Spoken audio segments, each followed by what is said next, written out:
Bayangkan dunia tanpa YouTube. Tiada tempat untuk berkongsi suara, idea atau kreativiti. Bayangkan generasi yang membesar tanpa skip ad, tanpa butang subscribe atau kandungan tanpa had 24 jam sehari. Sukar dibayangkan, bukan? Inilah dunia sebelum revolusi digital berlaku. Dunia sebelum segalanya menjadi hujung jari. Namun hanya 20 tahun yang lalu, platform yang kini menjadi sebahagian daripada kehidupan harian kita belum wujud. Semua bermula dengan sebuah video ringkas yang mengubah landscape media digital selamanya.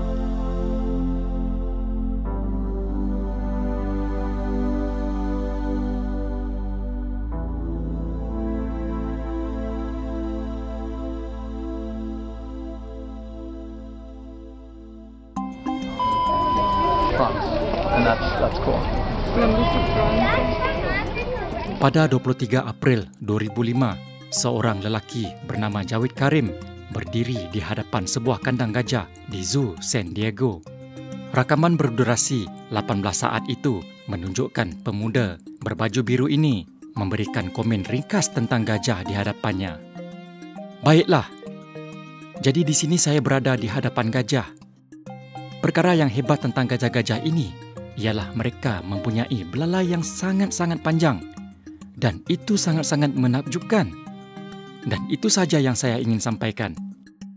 Tiada muzik latar, tiada suntingan, hanya seorang pemuda yang bercakap kepada kamera dengan nada santai.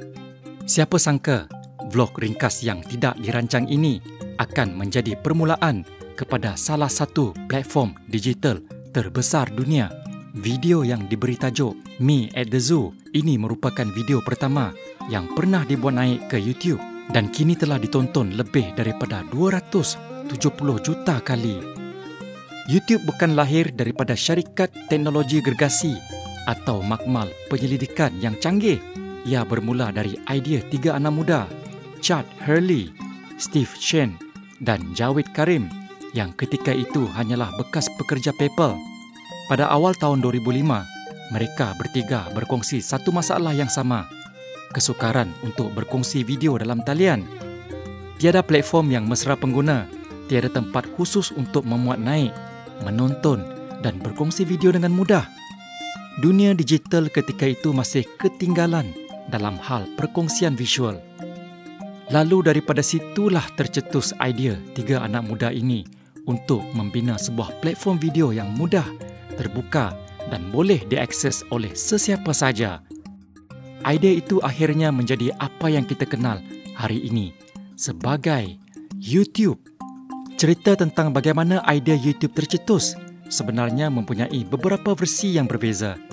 Dalam satu versi, Shen dan Hurley dikatakan menghadapi kesukaran untuk berkongsi rakaman video majlis makan malam di rumah Shen. Namun versi lain pula yang dikongsi sendiri oleh Karim menyatakan bahawa beliau mendapat ilham selepas mengalami kesukaran mencari klip video tragedi tsunami Lautan Hindi pada tahun 2004 serta insiden wardrobe malfunction melibatkan Janet Jackson semasa persembahan separuh masa Super Bowl. Walau apapun versi asalnya, satu perkara yang jelas, tiga sekawan ini melihat peluang besar dalam pasaran. Mereka menyedari bahawa tiada platform yang membolehkan orang ramai berkongsi video dengan mudah di internet. Keperluan untuk platform video yang mudah digunakan menjadi inspirasi utama mereka untuk menubuhkan YouTube. Mereka menubuhkan pejabat pertama YouTube di tingkat 2, sebuah bangunan di pusat bandar San Mateo, California. Di bawah bangunan itu terdapat sebuah pizzeria dan sebuah restoran Jepun. Dan pintu masuk ke pejabat mereka hanyalah sebuah pintu kecil di antara kedua-dua premis itu. YouTube dilancarkan secara rasmi pada Mei 2005, sebulan selepas video Me at the Zoo dimuat naik. Pada peringkat awal, mereka menghadapi kesukaran menarik pengguna untuk memuat naik video bagi mengatasi masalah cold start. Pengasas YouTube sanggup menawarkan bayaran sebanyak $20 kepada wanita yang sanggup memuat naik video diri mereka ke platform tersebut. Namun usaha ini tidak berjaya menarik perhatian yang diharapkan. malah terdapat laporan bahawa tawaran dinaikkan kepada $100, tetapi masih tiada yang menyahut. Namun kejayaan tidak mengambil masa yang lama. Kemudahan penggunaan dan konsep perkongsian video YouTube mula menarik perhatian ramai. Menjelang Disember 2005, YouTube telah mencatat lebih 1 juta tontonan video setiap hari. Pertumbuhan luar biasa ini akhirnya menarik perhatian Google yang membeli YouTube pada Oktober 2006 dengan harga mengejutkan $1.65 bilion hanya 21 bulan selepas ia ditubuhkan. Pembelian oleh Google membuka era baru untuk YouTube. Daripada sekadar platform berkongsi video, ia berkembang menjadi saluran hiburan, pendidikan dan berita utama dunia. Pada tahun 2007, YouTube memperkenalkan program rakan kongsi, membolehkan pemuat naik video menjana pendapatan melalui pengiklanan, permulaan kepada fenomena YouTuber yang kita kenali hari ini. Sepanjang tahun-tahun berikutnya, YouTube terus berevolusi dengan memperkenalkan ciri-ciri baru seperti iklan dalam video, in-video ads, siaran langsung atau YouTube Live, kualiti video HD dan sokongan untuk telefon pintar. Platform ini bukan sahaja mengubah cara kita menonton kandungan, tetapi juga merevolusikan cara kandungan dihasilkan, dikongsi dan dimonetisasi. Bintang YouTube pertama seperti Smosh, Nigahiga, Fred dan Kev Jumba mula mencipta nama, membawa budaya hiburan baru ke dunia digital. Kejayaan YouTube bukan sekadar dalam angka. Platform ini mengubah budaya global.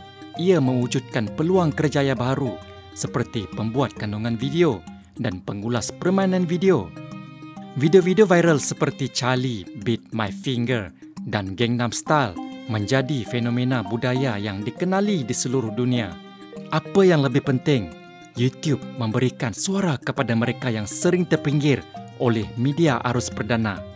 Contohnya semasa Arab Spring, aktivis di seluruh dunia menggunakan YouTube untuk menyebarkan maklumat, mendokumentasikan peristiwa yang berlaku dan memperjuangkan kebebasan mereka. Melalui platform ini, suara mereka sampai kepada dunia luar, membuka mata ramai orang tentang apa yang berlaku.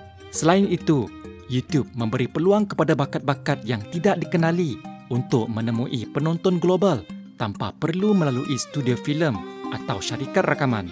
Dari video pertama di Zoo hingga menjadi platform global dengan lebih 2 bilion pengguna bulanan, YouTube telah berkembang melampaui impian pengasasnya.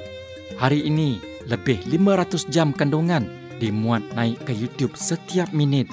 Platform ini kini menawarkan perkhidmatan stream muzik, YouTube Premium, malah siaran TV secara langsung. Siapa sangka dari satu idea ringkas dan sebuah video ringkas berdurasi 18 saat tentang seekor gajah itu kini dianggap sebagai artifak digital penting. Titik mula kepada satu revolusi yang mengubah cara kita berkongsi, belajar, berhibur dan membentuk budaya. Ia mengingatkan kita bahawa idea besar kadangkala bermula daripada sesuatu yang kecil dan sederhana. YouTube bukan sekadar hiburan. Ia membentuk cara kita berinteraksi, berkongsi cerita dan membina komuniti digital di seluruh dunia.